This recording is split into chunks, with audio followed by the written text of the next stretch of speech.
What's going on, everyone? Hope you're doing well. Hope you're ready to learn some vocabulary. If you are actually in my class, we have discussed these words twice. So you can watch this video with subtitles in English. You can watch them in whatever language you are comfortable with. And I think it's a nice way to try to get to know these words that they appear in the novel we are reading, but you'll also hear them in almost everyday English. Some good ones here, I think. We'll even talk about a candy bar at some point, but I'm going to pull up the words right here. Yeah, I think we're going to talk about a candy bar pretty soon, but that's not our first word. Our first word, and hopefully you can see the picture. Yeah, ridiculous. Ridiculous. It's just very silly or not believable. And it's usually used in a bad way. And I have a sentence for you. His answer was so ridiculous, I couldn't believe what he was saying. So in that case, it's almost like this person is lying to you. You don't believe them. Don't be ridiculous. You might also hear that. The next one, discipline. Now, this can be used in two different ways, but the way we are talking about is training to improve strength or self-control. So when you're learning English, you need to have discipline. And what discipline looks like is maybe you take an hour a day and you study. That would be very disciplined. If you rarely ever miss a day, you set maybe a certain time, a certain place where you're going to study your English. So here's a sentence for you. To learn English takes a lot of discipline. You need to work very hard. You might also hear discipline for when somebody does something wrong and they get in trouble. So parents sometimes have to discipline their children. Sometimes teachers, if they don't do the right thing, their principal may discipline them. So that hasn't happened to me, I don't think, in a while. I'd like to keep it that way. The next one, love this word. Maybe my favorite word of the 9. I think we have 9 here. I tried to pick some verbs too. And since this comes from a story, a novel, a book, they're going to be very, like they're going to have a lot of meaning to them. They're going to be very descriptive. They're going to describe something. So you could use laugh, because snickered and laugh mean almost the same thing, but not quite. So you can look at the picture there. It looks like maybe a dog, cartoon dog, not laughing out loud, not ha ha laughing, just a little bit of a laugh. Maybe for some reason, if you laugh too much, you'll get in trouble or you'll hurt somebody's feelings. So you might just snicker.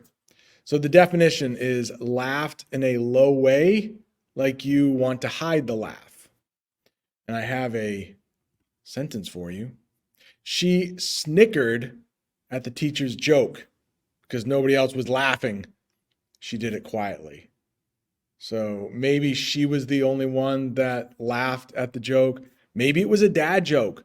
Who knows? Maybe it was just not very funny.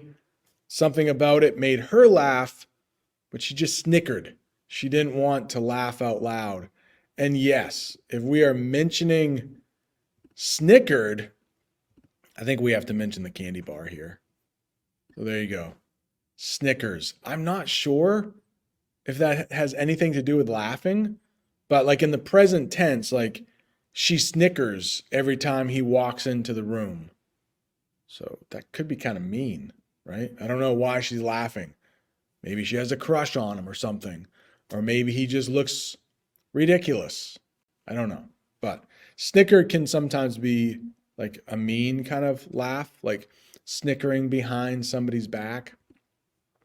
Snickering. The next one, we got another one of these verbs. It's like very expressive. So mumbled. This is a way of speaking, but it's a specific, not easy for me to say. It's a specific way of speaking. And if you look at the definition, it means spoken softly, making it difficult to hear. So how about this? He mumbled his answer, so I didn't hear what he said. And it's probably a lot of people who are learning English, right? They are uncomfortable with how they sound, maybe, so they might mumble their answer. It is possible. There are some students in class who will mumble their answer and I can't hear them.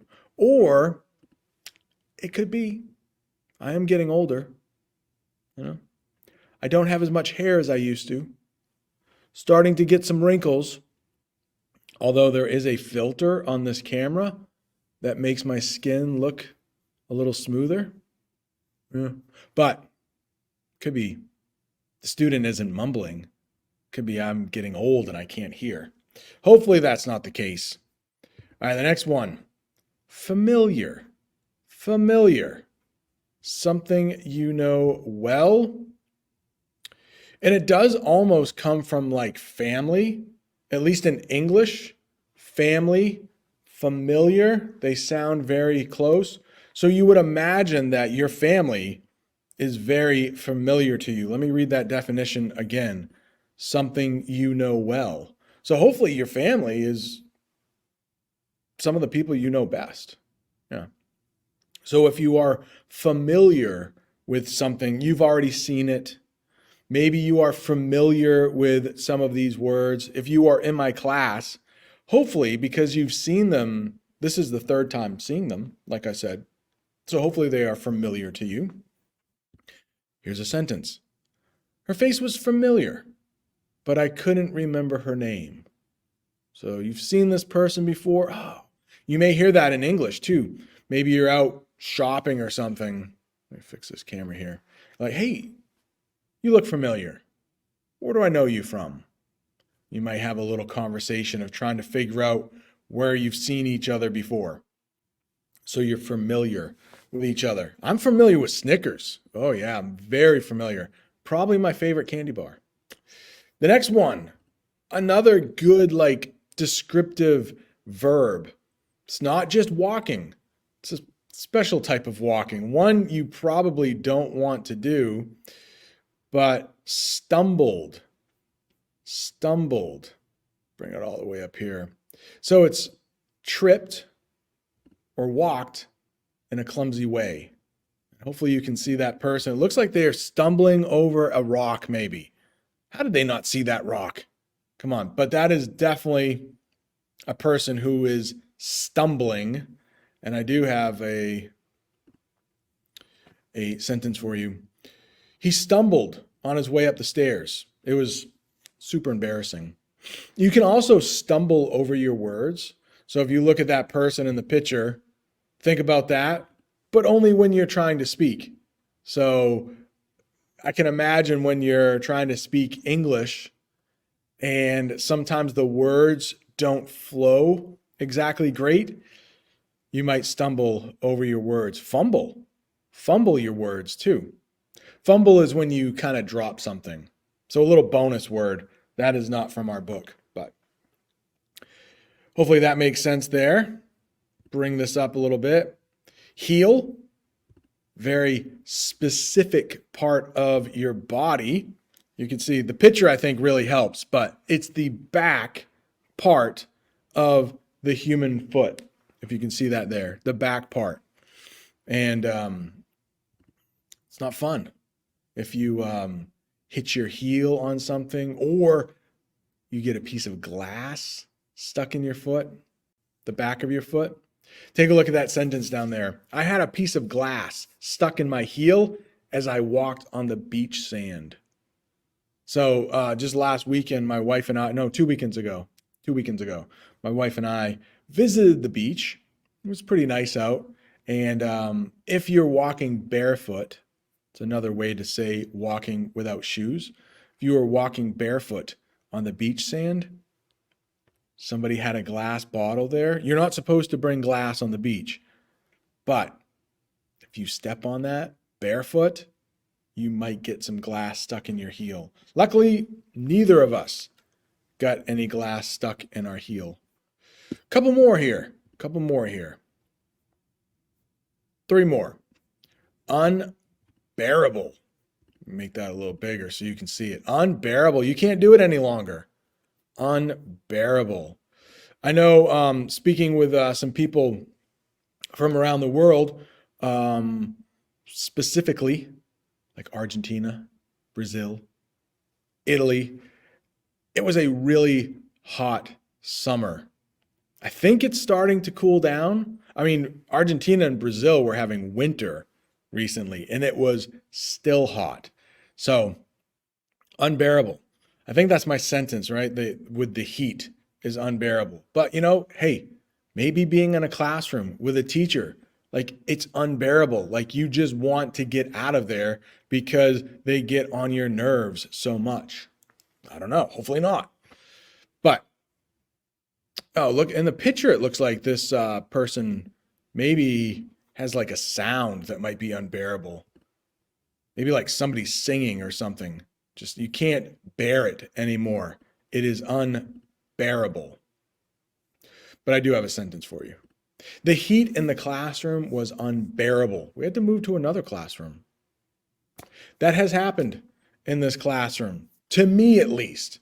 I think I get hotter quicker than most people, but there was one day in the classroom where it was almost 80 degrees Fahrenheit. I don't know what that is in Celsius. Hey Siri, what is 80 degrees Fahrenheit in Celsius? Let's go. 80 degrees Fahrenheit is 26.67 degrees So, Celsius. pretty hot, I think. So the next day I wore a short sleeve shirt. I was like, man, it's a little bit unbearable. Luckily, it didn't get all the way to unbearable. I was able to stay in the class. I didn't have to move, but could have been bad. All right, the next one's a little tough because depending on what part of the United States you are in, you might hear 2 pronunciations. So, route or route. Same word, just different pronunciation. The path that must be followed to get to a place. So in this school, I think the example we used was the route to get to the cafeteria or the route to get to the cafeteria. You go back there, you go over there, you go over there. That's the route you take. Tomorrow, I'm not going to be in school, but I will be going to Boston. And luckily I know the route. It's a straight shot. It's just all highway to get to Boston. So I know the route to get to Boston. And this is the last one, I think. Miserable. Is it the last? Yeah, it's the last one. Miserable. Oh, you know what? Before we go on to miserable, I didn't even talk about the route sentence I have for you. I had to take another route to work this morning because there was an accident. This morning on my way to work, I was a little late. I usually leave in plenty of time, and I'm still, able to make videos in the morning and stuff, but I was worried that there would be a train crossing my route. Luckily, there wasn't. So I got here in plenty of time. The last one, miserable. We're ending on a bad one, but hopefully not too bad. Miserable, very unhappy or uncomfortable. Could you say very unhappy? Yes, you could. But English, we have about 50 different ways to say everything. So if you want a little wider vocabulary, miserable is a good word to know. I was so sick and miserable that I couldn't make it to school on Tuesday. That's not true for me. I just made that sentence up. But hopefully you're never too miserable in class